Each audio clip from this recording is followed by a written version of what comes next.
All right, guys, welcome back to the Knives Fast channel. This company just popped up on my radar. This is Spearhead, and we have an epic profile, the Spearhead Crimson Edge. And right off the bat, you can just see this guy is very cool looking. Now, comes in this leather pouch with like a Stone Age fish on it, I guess.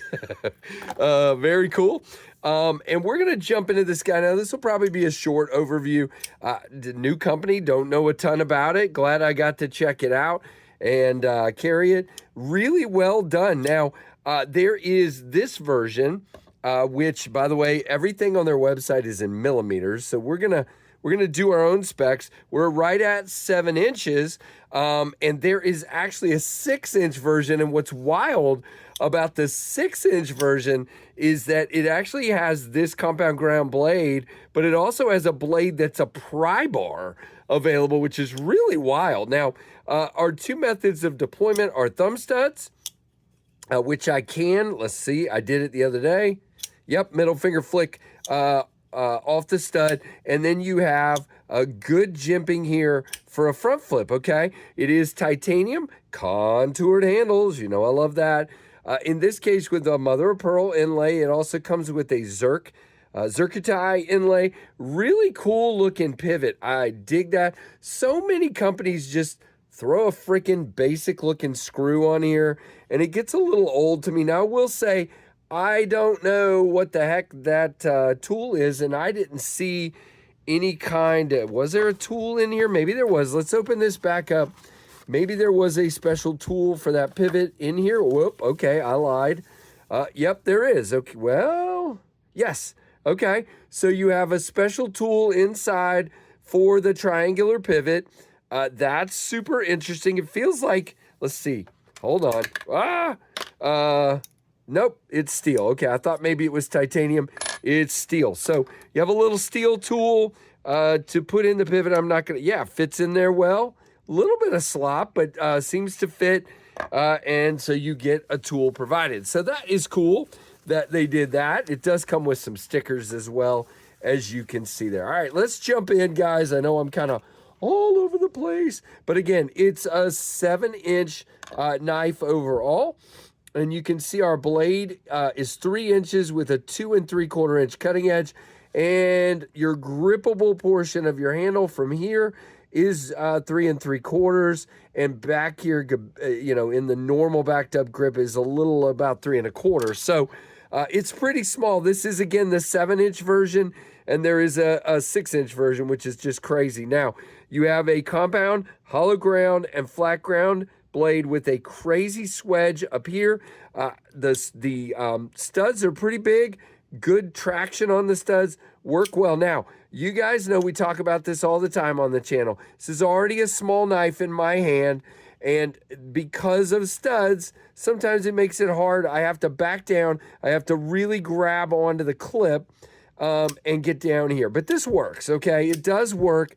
It's just, it's not my favorite to have to get way down here uncomfortably. Again, a flipper tab on a small knife always works better for me, but I'm weird. But also the front flipper, if I don't ever want to use the studs, I get a better grip. Whoops. And I can front flip that out pretty easily, but I always prefer studs. So, I'm going to use them. But 4-finger grip back here, and you can choke up.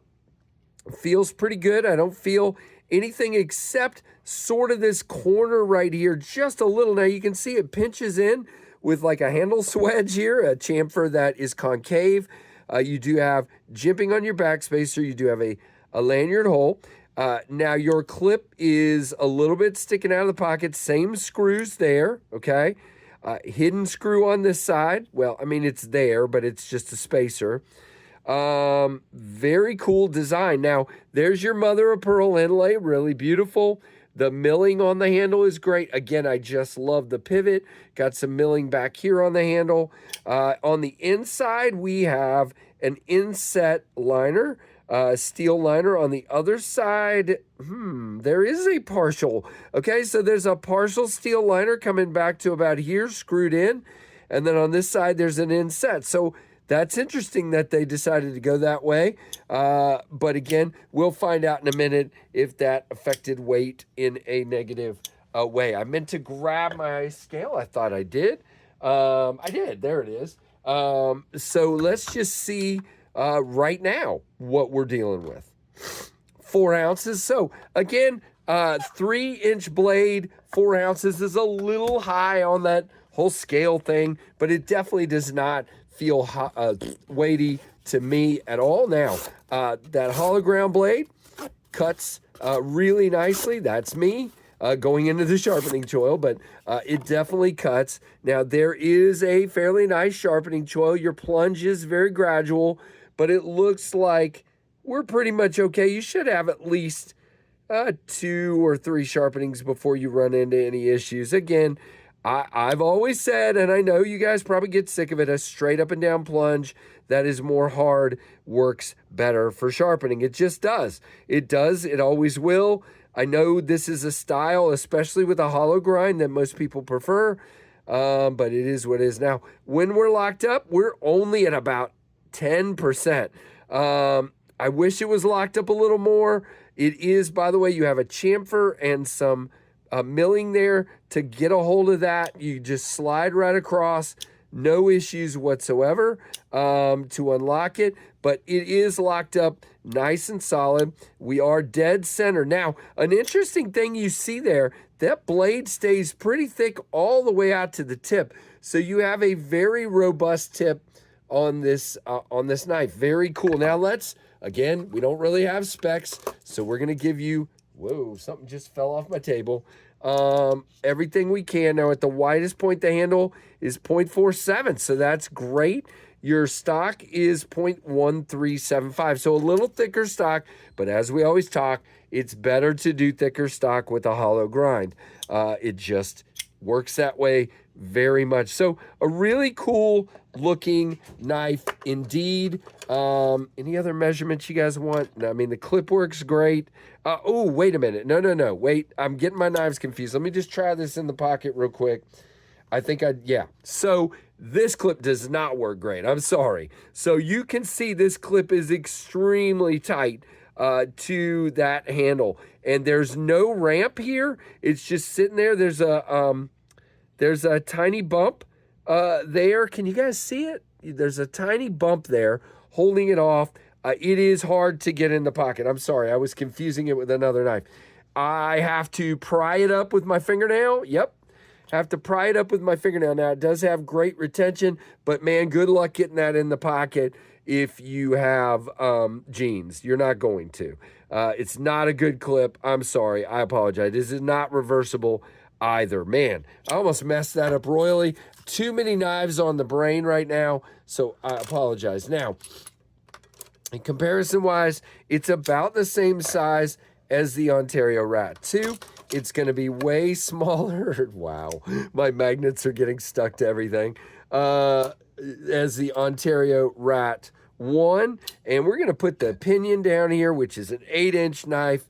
And we're going to put the microburst up top, which is a 7-inch knife. You can see very similar size with the microburst and the crimson edge. Now, by the way, I forgot to mention, did I even say that at the beginning? This is called the Spearhead Crimson Edge 7-inch knife. Now, there's also the Crimson Edge Mini, which is the 6-inch knife. I don't even know if I said that off the top. I just said Spearhead. But yeah, this is the Spearhead Crimson Edge 7-inch folding knife, okay? That's what we're looking at right here. I thought this was the mini based on how small it is, but there's a mini to this mini. So that is really, really interesting. What do you guys think of the Spearhead Crimson Edge knife? Let me know down below. Hope you guys enjoyed this video. Like, comment, subscribe, hit that notification bell to all, and thanks for watching the Knives Fast channel.